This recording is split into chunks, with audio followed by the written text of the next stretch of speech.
نەخۆشانی گورچیلە بەدەست کەم تەرخەمی حکوومەت و کەمی دەرمانەوە دەناڵێنن. سەرۆکی ڕێکخراوی گورچیلە پارێزانی کوردستانیش دەڵێت ژیانیان لە مەترسیدایە و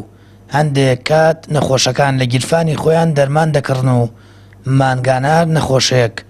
بۆ کڕینی دەرمان پێویستی بە 300 بۆ 400 دۆلار هەیە. عیلاج ئێمە ڕاستە وەزارەتی تەندروستی نێرێ، بەڵام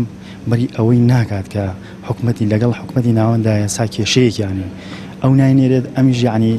برجەیەکی ئەوەی نییە ئەو توی نییە کە نەخۆشانی گورچیلە هیچ جیاوازێکیان نیە لەگەڵ نەخۆشانی تالاسیمان سەرەتان ئەوان عیلاجە خۆنی ئەمە ژێ خۆن بە بیانی ئەوە حکومەتی ناوەند ناینێرێت ئەمە کێشەکەمان لێرە دەستی پێ کردووە ئەوەشەکە عیلاجی نەخۆشانی گورچیلە ناوە دووە ئەکەوێت دەویش کێشەیەکی زۆر ینی هەر نەخۆشێک پێویستی بە 300 تا 400 دۆلار هەیە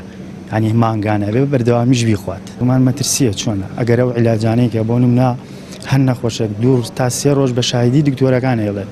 ئەمە قسەی من نییە قسەی دکتۆرەکانە نەی خۆی دڵنیا بە گورچیلە دەبێت دیسانەوە لە دەست بێتەوە زەرە بکەیت. تا ئێستا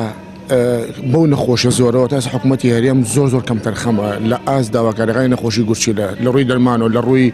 کۆمەڵەیەکە مناعاتەوە بەڕاستی تا ئێستا بڵێ نەخۆشانی گورچیلە وەکو حکوومەتی هەرێم تا ئێستا هیچ معاشێکیان سەر نەکراوەکە ڕێژەی کەمەندەمەکان لە سەری 80 بەرەو سەرەوەیە. گورچیلە یەکێکە لە گرنگترین ئەندامەکانی لاش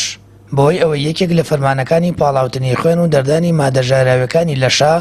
پەیوەندی بە هەموو ئەندامەکانی لەشەوە هەیە. هەر کێشەیەک لە گورچیلەکاندا ڕووبدات کاریگەری دەخاتە سەر تەواوی جەستە و مەترسی لەسەر دروست دەکات. بەڕێوەبەری تەندروستی هەڵەبجەش دەڵێت لە سەدا 30 ئەو بودجەی بۆ کڕینی دەرمان بۆیان دیاری کراوە بۆ نەخۆشانی گورچیلە و کڕینی دەرمان بۆ جۆرە نەخۆشانە سەرف دەکەن. ئەم نەخۆشانە یاخود ئەم کەسانەی کە داوای ئەم دەرمانانەیان کردووە و خۆیان بۆ خۆیان ئەکڕن ینی خۆیان لە بچنە ناو بازار و کۆگاکان بۆ خۆیان بکڕن لە دەرمانخانەکان هەر ئەوە ئەکڕن ئێمە بە شێوی بە ڕادەیەکی زۆر باش بۆمان دابین کردوون هەرچەنە وەک دووپاتم کردەوە لە لۆدە لەسەر بەڕێبەرایەتی ئێمە بڕێکی دیاریکراو لە پارەمان هەیە ئەتوانم بڵێم 130 پارەی بەڕێوەبەرایەتیەکەمان بۆ ئەم جۆرە نەخۆشیان ناڕوا بۆ ئەم جۆرە دەرمانە ناڕوا بەڵام ئێمە وازمان هێناوەلەوەی کە بۆیان دابین نەکەین. لە سنووری پارێزگای هەڵەبجە نزیکەی 40 کەس بەدەست نەخۆشی گورچیلەوە دەناڵێن و پێویستە بەردەوام چارەسەر وەربگرن. لەسەر ئاستێرەمی کوردستانیش زیاتر لە 1000 کەس گیرۆدەی نەخۆشی گورچیلەن